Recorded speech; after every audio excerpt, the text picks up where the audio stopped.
नमस्कार दोस्तों, स्वागत है आपका हमारे खास ज्योतिषीय शो में। आज हम बात करने जा रहे हैं गुरु गोचर 2025 के बारे में, खासकर मीन राशि के जातकों के लिए ये गोचर कैसा रहेगा, इसका एक गहराई से विश्लेषण करेंगे। जिन भी मीन राशि के जातकों की जन्म कुंडली में चंद्रमा मीन राशि में स्थित है, उनके लिए यह समय बहुत कुछ नया लेकर आ रहा है। गुरु यानी बृहस्पति देव, जिन्हें देवताओं का गुरु कहा जाता है, ज्ञान, धन, विवाह, संतान, धर्म और जीवन की उच्चतम समझ के कारक माने जाते हैं। अब आइए जानते हैं कि जब गुरु अपना स्थान बदलकर एक नए भाव में प्रवेश करते हैं, तो मीन राशि पर इसका क्या प्रभाव पड़ता है। साल 2025 में 1 मई को गुरु का गोचर मेष राशि में हो रहा है। मीन राशि वालों के लिए यह परिवर्तन द्वितीय भाव में होगा। द्वितीय भाव को धन, वाणी, कुटुंब और पारिवारिक जीवन से जोड़ा जाता है। गुरु का इस भाव में आगमन आपके जीवन के कई पहलुओं में सकारात्मक परिवर्तन लाएगा। गुरु के द्वितीय भाव में आने का मतलब है कि आपकी वाणी में मधुरता आएगी, जो आपके प्रोफेशन में बहुत काम आएगी। यदि आप किसी ऐसी नौकरी में हैं जहां communication, client handling, teaching, marketing या कंसल्टिंग का रोल है, तो यह समय आपके लिए अत्यंत अनुकूल है। 1 मई से 14 जुलाई 2025 के बीच आपकी मेहनत रंग लाएगी और प्रमोशन या ट्रांसफर जैसी खबरें मिल सकती हैं। 15 जुलाई से 4 नवंबर तक जब गुरु वक्री रहेंगे, तब कुछ रुकावटें आ सकती हैं, लेकिन यह समय आत्मविश्लेषण का होगा। 5 नवंबर के बाद स्थिति फिर से आपके पक्ष में होगी। मीन राशि वालों के लिए इस साल वित्तीय क्षेत्र में सोच समझकर किया गया निवेश लाभकारी रहेगा। गुरु की दृष्टि अष्टम भाव पर भी होगी, जिससे आपको अचानक धन लाभ हो सकता है, जैसे शेयर मार्केट, म्यूचुअल फंड या विरासत में कुछ प्राप्त होना। हालांकि 15 जुलाई से 4 नवंबर के बीच जब गुरु वक्री रहेंगे, उस समय निवेश में सावधानी बरतें और कोई बड़ा जोखिम न लें। किसी एक्सपर्ट की सलाह लेकर ही आगे बढ़ें।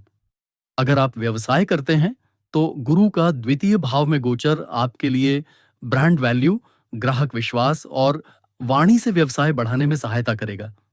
यदि आप पारिवारिक व्यापार में हैं, तो इस दौरान कुछ बड़े निर्णय ले सकते हैं जो भविष्य में सफलता देंगे। आपके पुराने क्लाइंट्स लौट कर आ सकते हैं और नए पार्टनरशिप के अवसर बन सकते हैं। सितंबर 2025 में कोई बड़ा अनुबंध या डील हो सकती है जो आपके लिए गेम चेंजर साबित हो सकती है। गुरु का यह गोचर महिलाओं के लिए विशेष रूप से शुभ रहने वाला है। यदि आप किसी सरकारी या शिक्षण संस्थान में कार्यरत हैं, तो पदोन्नति या नई जिम्मेदारियां मिल सकती हैं। आपकी सॉफ्ट स्किल्स और संवाद शैली आपकी सफलता की कुंजी बनेगी। महिलाओं को पारिवारिक सपोर्ट भी भरपूर मिलेगा। जो महिलाएं कार्य और परिवार के बीच संतुलन नहीं बना पा रही थीं, उनके लिए यह गोचर नई ऊर्जा और व्यवस्था लेकर आएगा। विद्यार्थियों के लिए यह समय बेहद अनुकूल है। गुरु आपकी बुद्धि, स्मरण शक्ति और एकाग्रता को बढ़ाएंगे। जो छात्र प्रतियोगी परीक्षाओं की तैयारी कर रहे हैं, उनके लिए यह समय उत्तम रहेगा। विशेष रूप से अगस्त और सितंबर 2025 में पढ़ाई में सफलता मिलने के योग्य हैं।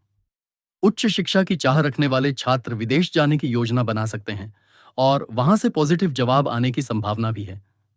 गुरु का गोचर विवाह और प्रेम जीवन के लिए भी शुभ है। जिन लोगों के रिश्ते लंबे समय से अटके हुए थे, उन पर अब पारिवारिक सहमति मिलने के योग्य हैं। यदि आप किसी को प्रपोज करना चाहते हैं, तो जून और दिसंबर इसके लिए श्रेष्ठ रहेंगे। गुरु की दृष्टि पंचम भाव पर पड़ रही है, जिससे प्रेम संबंधों में परिपक्वता आएगी। आप और आपके साथी के बीच विश्वास और समझदारी बढ़ेगी। वहीं जो लोग पहले दिल टूटने से उबर नहीं पा रहे थे, उन्हें नया साथी या नई आशा मिल सकती है। मीन राशि के अविवाहित जातकों के लिए यह समय विवाह प्रस्तावों की बहार लेकर आ सकता है। विशेष रूप से जुलाई से अक्टूबर 2025 के बीच अच्छे रिश्ते आ सकते हैं। अगर आपकी कुंडली में गुरु की दशा या अंतर्दशा चल रही है, तो यह गोचर विवाह पक्के होने के योग बना सकता है। द्वितीय भाव पर गुरु का गोचर आपके पारिवारिक जीवन में सुख, शांति और समृद्धि लाएगा। परिवार के बड़े बुजुर्गों का आशीर्वाद, भाइयों से संबंधों में सुधार और पारिवारिक उत्सवों में भागीदारी बढ़ेगी। सामाजिक रूप से भी आपकी प्रतिष्ठा बढ़ेगी। आप किसी धार्मिक या सामाजिक संस्था से जुड़ सकते हैं, जिससे समाज में आपकी छवि बेहतर बनेगी। कुछ महत्वपूर्ण तारीखें: 1 मई 2025 गुरु का मेष राशि में गोचर, आर्थिक और पारिवारिक क्षेत्र में नई शुरुआत। 15 जुलाई 4 नवंबर 2025 गुरु वक्री रहेंगे, पुराने अधूरे कार्यों को निपटाने का समय। 5 नवंबर 2025 के बाद फिर से गति पकड़ेगा जीवन, विवाह और करियर के लिए विशेष शुभ समय। सितंबर 2025 विद्यार्थियों और व्यवसायियों के लिए खास अवसर। दिसंबर 2025 प्रेम संबंधों और सामाजिक प्रतिष्ठा में बढ़ोतरी। उपाय और सुझाव। गुरु का प्रभाव पूरी तरह सकारात्मक हो, इसके लिए आप कुछ आसान उपाय कर सकते हैं। हर गुरुवार को पीले वस्त्र पहने और केले के पेड़ की पूजा करें। गुरुवार के दिन गरीबों को चने की दाल और पीला वस्त्र दान करें। ओम ग्रां ग्रीं ग्रौं स गुरुवे नमः मंत्र का जाप करें, कम से कम 108 बार। किसी ब्राह्मण को पीली मिठाई खिलाएं। तो मीन राशि के प्रिय दर्शकों, गुरु का यह गोचर आपके लिए धन, ज्ञान, प्रेम और प्रतिष्ठा के द्वार खोल सकता है। यह समय आत्म सुधार, धैर्य और विश्वास से काम लेने का है। याद रखें कि गुरु जब आपके द्वितीय भाव में होते हैं, तो आपकी वाणी और संस्कार ही आपका सबसे बड़ा हथियार बनते हैं। अपने शब्दों से लोगों को जोड़िए, रिश्तों को मधुर बनाइए और गुरु की कृपा से अपने जीवन को ऊंचाइयों पर पहुंचाइए। अगर आपको ये वीडियो पसंद आया हो तो लाइक, शेयर और सब्सक्राइब करना ना भूलें। और हाँ, कमेंट करके ज़रूर बताइए कि आपको गुरु गोचर की यह जानकारी कैसी लगी और आप किस विषय पर अगला वीडियो देखना चाहेंगे। जय गुरुदेव। धन्यवाद और मिलते हैं अगले वीडियो में।